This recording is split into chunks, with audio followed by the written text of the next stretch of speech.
Alright, thank you for interviewing with me. I'm going to start off. First, what is your name? Donald Glackin. Donald Glackin. Alright, so as you know, questions are going to be about the Vietnam War. Yes. How old were you at the height of the war? 39. 39 during it? Alright, so I'm going to start off this. What one event from the war do you remember the most, and why was it so important? The rescue of the civilians in Saigon by helicopter. And that was, I think that's, one of the important things that we were able to accomplish. Yeah. To rescue all those civilians. You saw that on TV, right? Yes. All the pictures of that? Yeah. And then, so, on that view, how did the media cover the war? Do you remember it at all? Yeah, I mean, they covered it very thoroughly. I mean, they had reporters in the field, with the troops, and reported on television.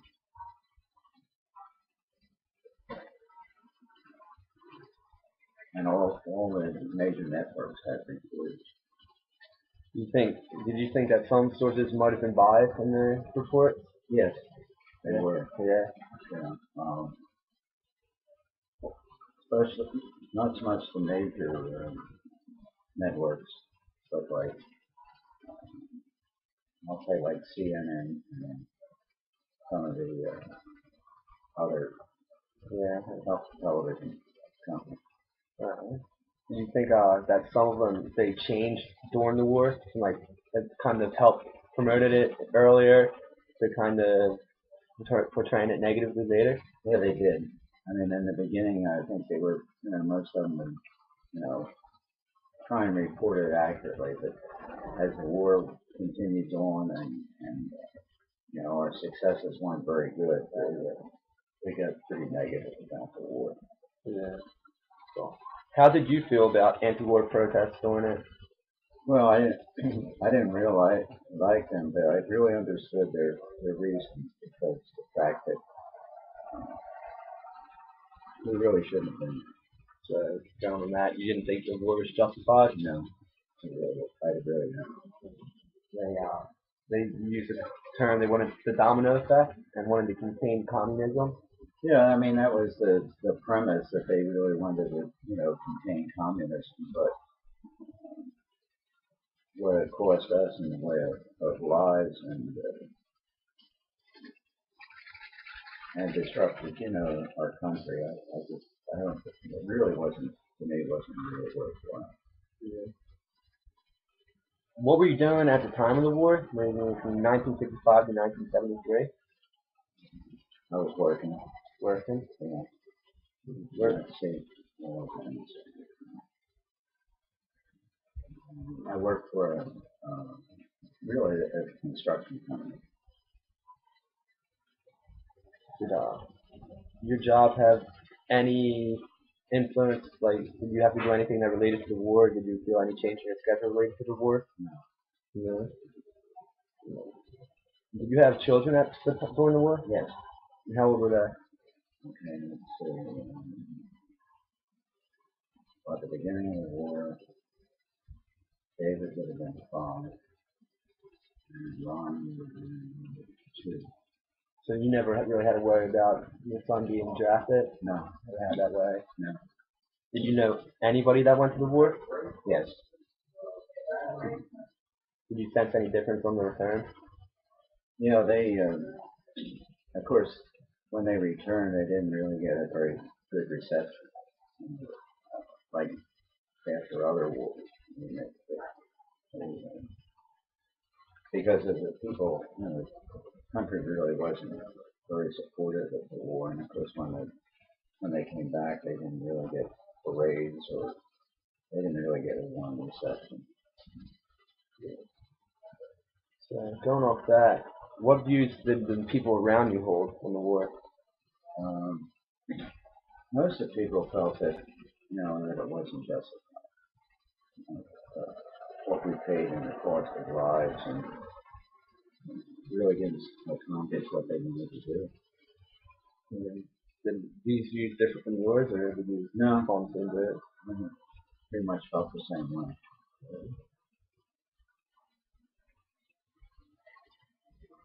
How do you think the war changed America? Um, I think it really divided the country. Uh, those that were really in favor of it, which were strongly in favor, but for the most part, no, it was just a lot of it really upset the country because the people were not in favor of it, and I think that was part of Do you feel like it changed politics in America at all? yes, it did. I think that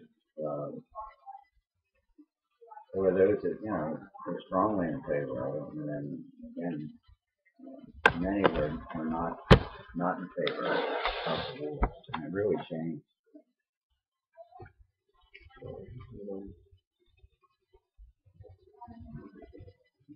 In your opinion, what do you think the turning point of the war was? First domestically and then actually in the fight in Vietnam. I think domestically, um, I mean, the support for it just continued to decline. People were just, tired of it, and weren't, accomplishing anything there, and of course, so many were still being drafted. And I think the people just generally were, they just, were getting tired of it. And you're saying that in the beginning there was more support and it started drifting away as soon as the war started. Do you remember anything happening in the war that was a huge landslide in support from one side to the other? I think that, well, I know we had a question there about the Tet Offensive, and I think that was really the change. Because we really got clouded. Do you remember that being covered in America? Oh yeah, it really was. Did that surprise you a lot that a nation like Vietnam could pull something like that off? Yeah, because we didn't, unfortunately, we didn't really have the intelligence that we have today. And it was very hard to, who you could trust, as far as, the Vietnamese people.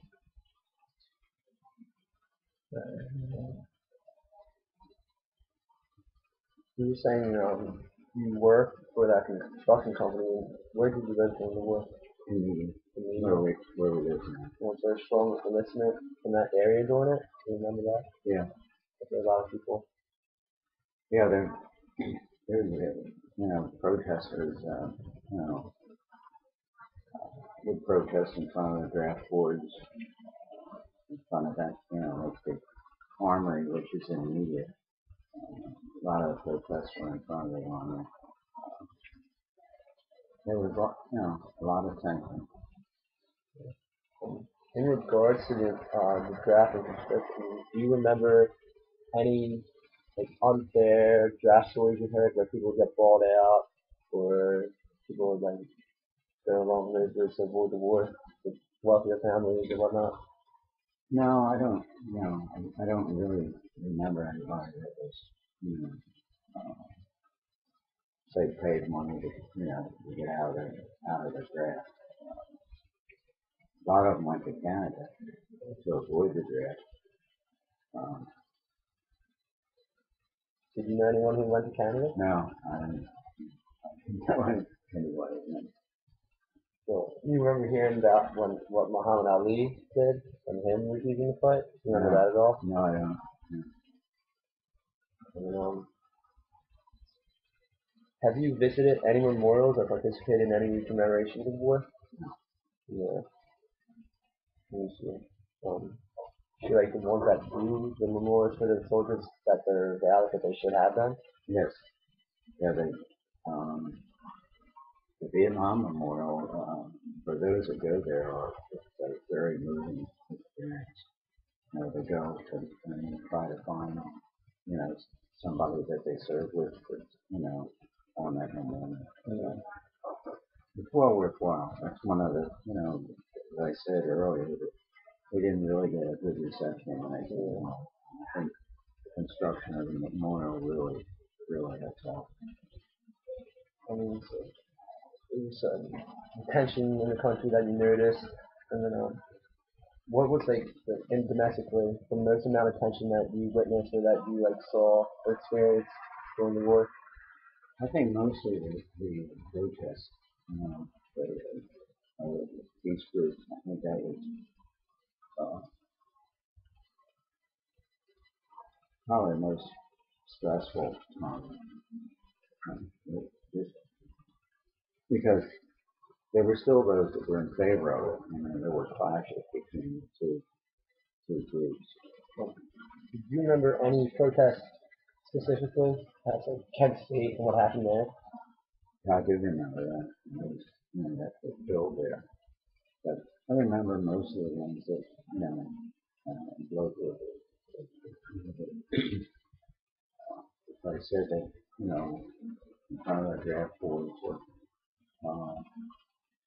like, in media, they had a group that, when they were, after they'd been drafted and they were getting ready to go, they had a group that would send them off, you know.